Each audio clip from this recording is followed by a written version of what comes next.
Don't get too excited. This video is not actually about lawn care.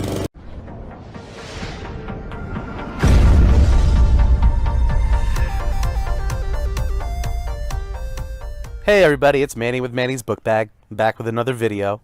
Now, this video is not going to be about lawn care. It's not going to be about how to have a perfectly manicured lawn and how to make everything look beautiful.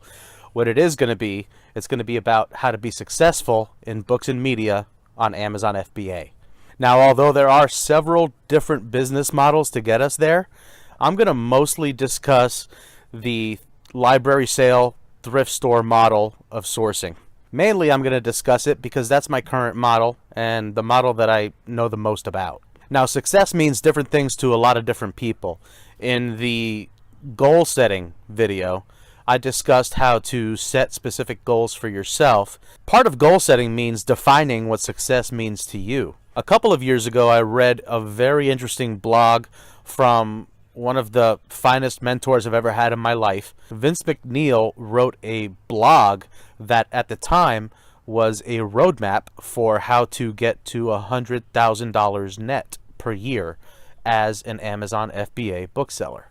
Now, in the last couple of years, a lot of things may have changed, but a lot of the principles that are in that blog are absolute gold. I'm going to discuss parts of that I have actually incorporated into my business. Now, there are several business models that can also get you there. Specifically, the bulk model is a very popular model and one that a lot of folks aspire to. I wouldn't mind having a bulk source myself. In general, the benefits of being in a bulk model is that usually you don't have to go to the products. The products are coming to you and you're receiving them in bulk. Just like every other one of these models in its own way, bulk is a great deal of work. It's a large mass of inventory that you have to cycle through and you have to process and scan. And once you identify winners for FBA and whatnot, you also do have a great deal of inventory that you have to do away with. Whether you find other ways to monetize it, whether you get it recycled or you donate it, send it to auction, whatever you have to do, you also have to have a plan for those duds. Another con is startup cost. One of the negatives is that if you're going to take on a serious amount of inventory, you're probably not doing it out of your living room. You need to either have a warehouse or a large space where you can put, a decent amount of Gaylords. The startup cost on this may include a warehouse. It certainly includes buying the Gaylords themselves. If you're buying anywhere from a half a truckload to a truckload, you're talking about hundreds and thousands of dollars, especially if you want to do really serious volume. Another business model that I've been starting to get into that is very intriguing to me is the textbook model. Now, even though I do online textbook arbitrage, I am looking at the possibilities of maybe going mainly textbooks. The pros to this is that any future increases in fees for Amazon are not going to hit you the same way as if you're making $2 to $3 profit per book. Now, that's a really good positive because, as you can expect, and I expect every day, things are always going to be changing in Amazon, and what is happening today may not be happening tomorrow. I would certainly expect another fee increase of some sort within the year. This model is going to be extremely resilient because of the average sales price per book. So, if tomorrow Amazon decided that they were going to take another $1.50 out of each one of the books that you sold, you just would not feel it the same way. It would still hurt you, and it would be a big pay cut that you would be taking, but you'd still be in business. You certainly wouldn't be starving. A real negative to this can be the natural negatives of buying things online. You're certainly on occasion going to have to deal with items arriving that are not sellable, that are not as they were supposed to be. Certainly not as described. You have to follow up with sellers, going through the hassle of, on occasion, opening up A to Z claims, and following up with which sellers sent you which items. Another big drawback is that if you get into textbook arbitrage very heavy in the beginning, it is usually because you have very deep pockets. If you don't have the ability to take on a large amount of startup cost, it can be just as slow a snowball to build up as any other business model. While some textbooks are going to sell all year round, Let's face facts. Most textbooks are going to be seasonal. And if you are selling them year-round, you're not really selling the majority of them for the same amount of money that you're selling them in January, May, and August. Now, the business model that I want to focus on mostly is the business model that I incorporate.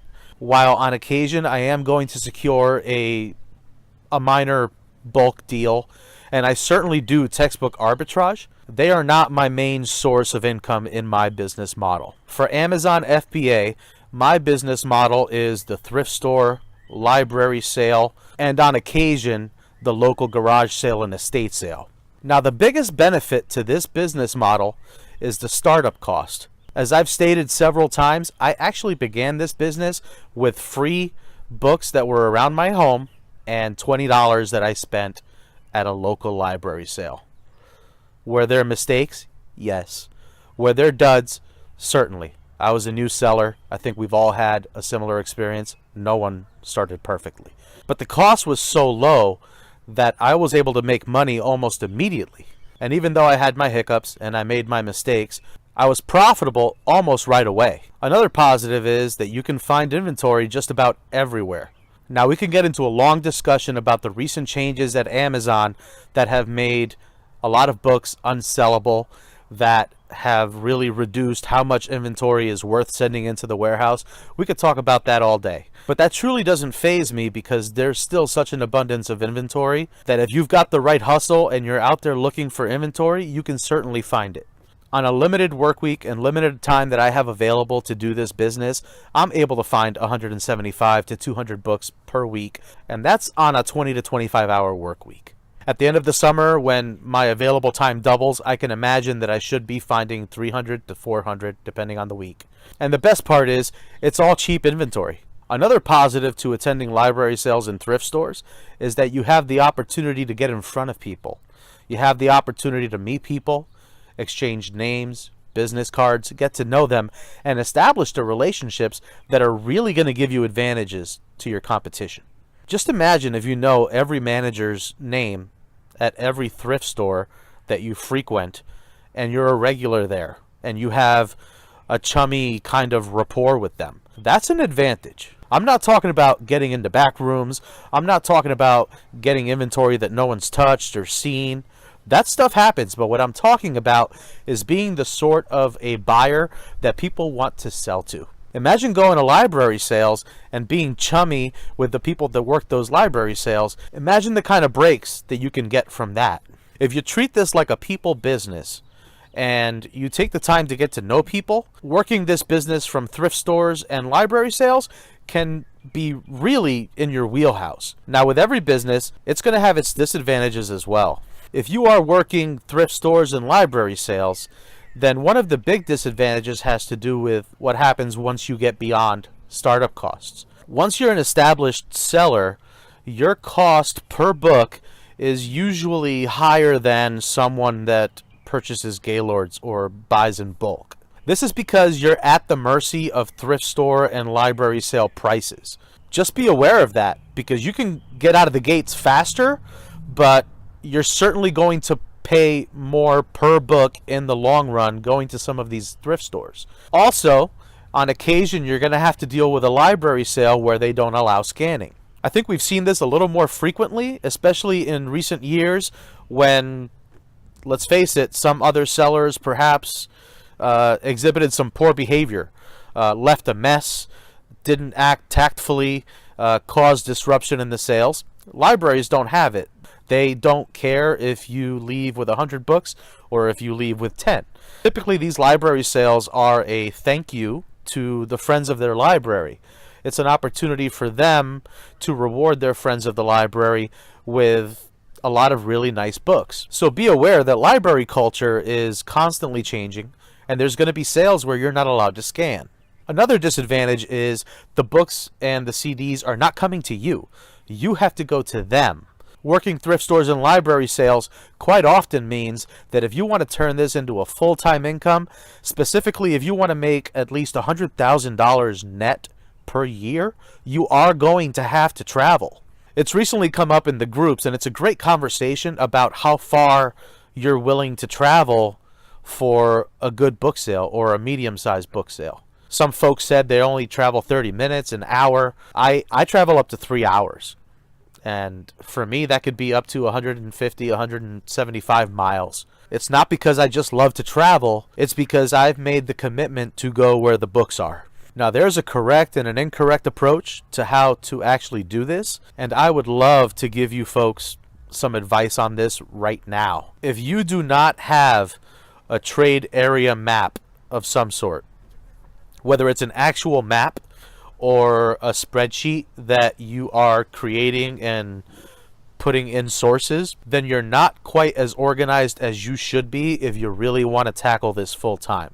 I currently have a trade area map that quite frankly covers the entire state that I live in, plus 4 border states. The total number of sources on my trade area map currently are almost at 200. I want to say it's about 185. Some of the things that I like to include in my map, and it is a spreadsheet, are the name of the store or library, the address. If it's a library, the specific months that they tend to have library sales. I also like to put down the approximate distance from my home, and I like to break it up by state and by specific quadrants so that I know which stores are relatively close to one another. Here's the important thing that you need to know. Not all sources are created equal. There's going to be sources that I actually try to visit every single day. There's sources that I visit weekly. Others might be once or twice a month. Then there's other sources that I'm going to visit at least once quarterly, every 3 months. And there are other sources that are on that map just because I've been there before and I might visit them once or twice a year. Keeping track of this stuff is really important for me, especially because of how far away from my house I travel. If I'm traveling 2.5 to 3 hours away from my home, what happens if the library sale's a dud? What happens if you show up because you did well last year and you walk away with 15 books? You just put 175 miles on your car each way and spent about 5.5 to 6 hours of your day in the car, essentially for nothing. You just worked for less than minimum wage. Now, if you're going to take a long trip and you're just going to go to that library and you're going to come home, that could very well happen to you. So what I'm saying is that it wouldn't make any sense at all to travel that far away to visit one source, no matter how good it looks. Because based on library sales not being as advertised, high levels of competition, not being allowed to scan, or other deals that you may not know about, like a dealer already having skimmed the top of the books, there may be a lot of reasons why library sales may not be as good as you think they are, even if you did well last year. So based on me having a trade area map, I am able to plan a route where regardless of what happens at that one sale, it's going to be worth my while because I may be visiting 10, 12, or 15 sources between my time there and on my way back home. I've been all over my state. I've been in Michigan, Pennsylvania, Indiana, Kentucky, and I can tell you that my trade area map has sources in all of those states and in several other states that I visit very often, like in New England. This is important because your time is valuable and you're going to want to make sure that you secure a fairly decent haul even if something doesn't work out the way you expected it to. I'll give you an example. I visit the Cleveland area quite often. On occasion, I even go to a library sale. When I go there, I usually get up really early in the morning and I leave the house particularly early. I avoid traffic and I start my day as if I was a local. I attend the library sale. Sometimes I attend multiple library sales. I prioritize the ones that did not have previous days of shoppers already there. And I really prioritize the ones that I either did really well at prior year or have a particularly good deal on fill-a-bags, especially if they sell CDs. Don't overlook that. Now, I go there with great confidence because I am already equipped with my route for the day.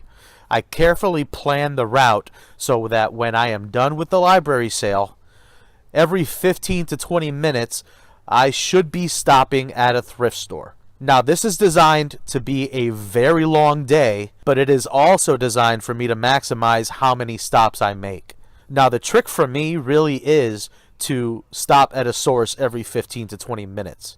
This way, by the end of the day, not only have I been to at least 10 to 15 different thrift stores, but usually by the end of the day, I have a very short commute back home. It's kind of like following the breadcrumbs back. It doesn't feel like I have this very long 3-hour drive because I've gradually been making it and I've been stopping at places, accumulating product. This is very hard work.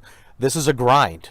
It's kind of like mowing the lawn. You see what I did there? I put fuel in my mower, I get to where I gotta go, and I just grind it down. I start mowing. It's not always the most fun, but it gets the job done. And that's really what this business is about. If you're going to properly mow the lawn, you have to understand that sometimes it's very hard work. There's a reason why a lot of people start in the book business and they eventually try to sell other things, because it's not for everybody. Not a lot of people can do this.